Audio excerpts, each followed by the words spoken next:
field trip! I'm Emma. I'm Chloe. I'm Amelia. I'm Adam. I'm Abby. We are in the ice tunnels. The waterfall. We are now making a new hole for a new wire flow dam. So I'm using gas to heat up 20 litres of water. I'm just going to drill down 10 litres. Over the past 6 months, the ablation rate has reduced by 9 metres. As the ice melts, the hose is dropped into the hull. We're on the Mid-Atlantic Ridge.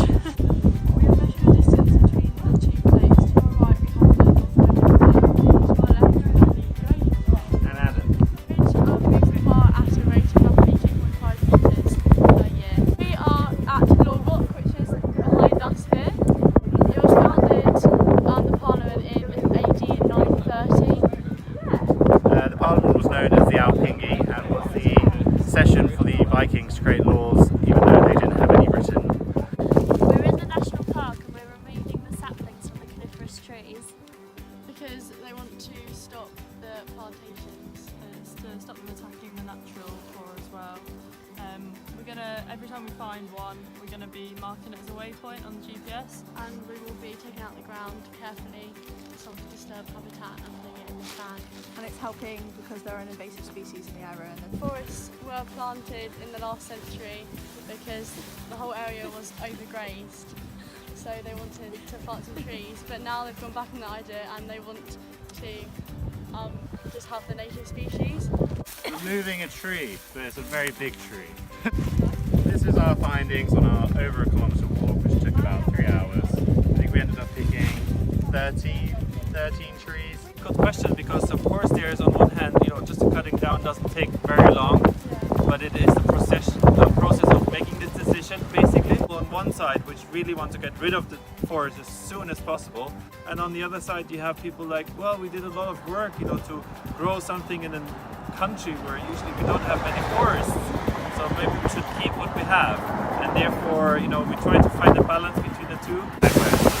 We're here today at the Iceland Large waterfall, which is approximately 60 metres high. We're going to do some measurements measuring conductivity, temperature and pH. Watch us!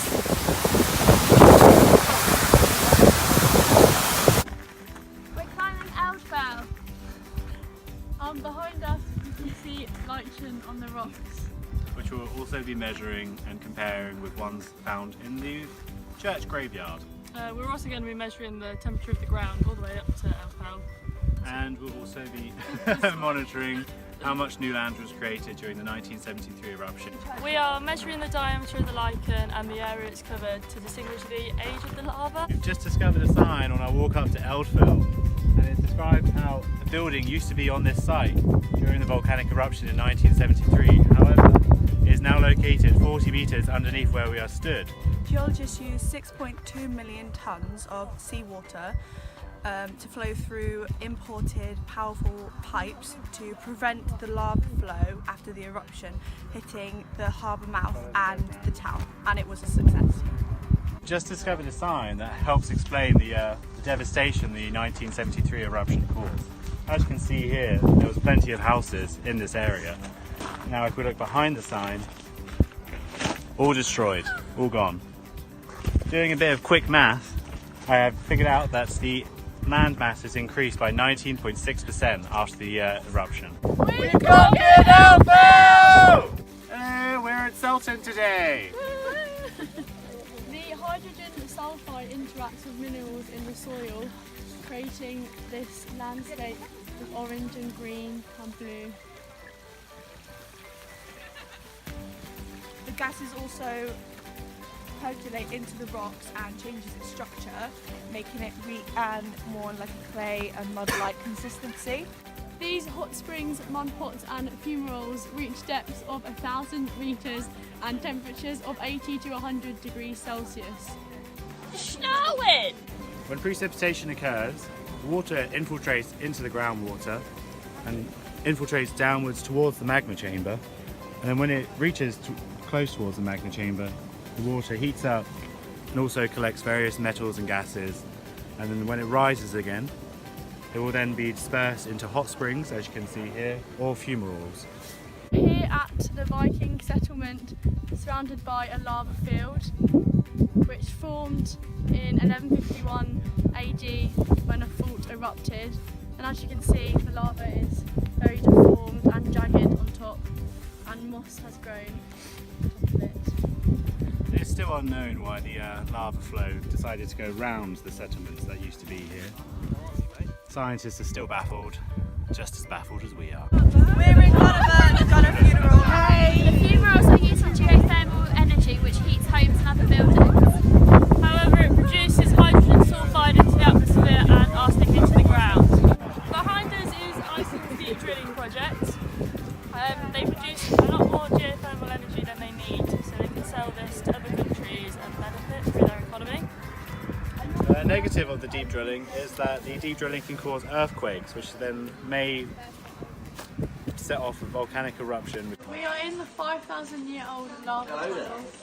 It formed in the eruption when the outside cooled and then molten lava flowed through the middle. You can see the lava flows on the side and how they decided to solidify at different times, creating lines. There's also a strong colour of red, and that's the oxidation of all the iron particles in the magma. And the only living thing in here is bacteria, which you can see, it looks white. We are at the geothermal power station, which is located on top of the active volcano of Hengel, which last erupted 2,000 years ago. It produces 300 megawatts of energy per year. They have two boreholes in the power plant, one that abstracts water and one that abstracts steam. The steam is then turned into a vent, and as you can see behind us, they actually remove a lot of the steam to make sure the steam is nice and dry. When the steam is dry, it is then passed through a turbine, which then creates a lot of electricity, which is then put into a generator, which is then fed to the community.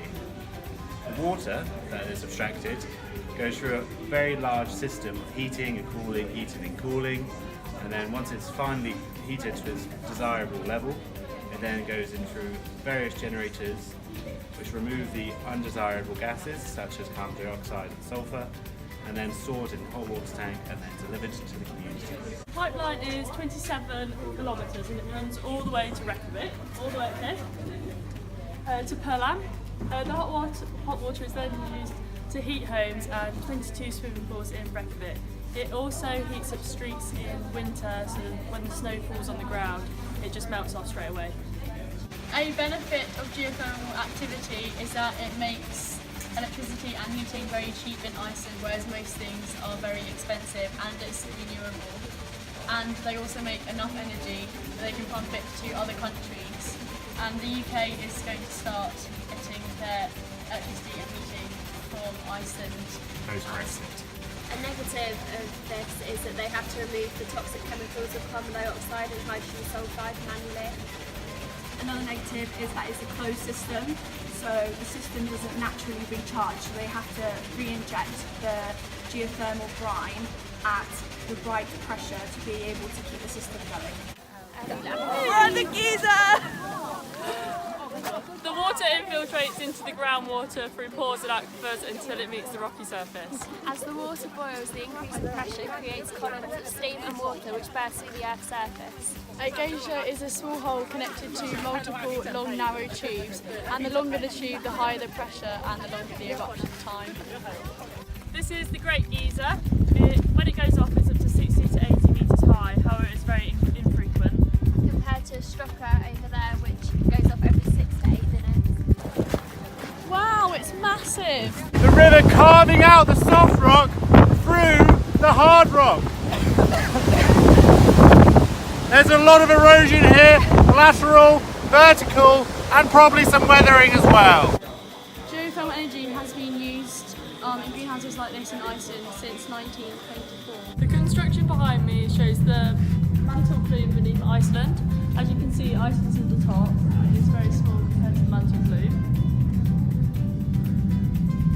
It's 15 to 20 million years old, and it's the reason that Iceland is the only country along the Mid-Atlantic Ridge. I'm currently looking at some information displayed at the lava centre about the Eyjafjallajökull volcano. volcano itself is a low-angled stratovolcano with a large top crater. There's a glacier situated at the top, so when it erupts we do get a very large flow of water coming down the mountain. We're at the settlement exhibition and find out how the Vikings lived.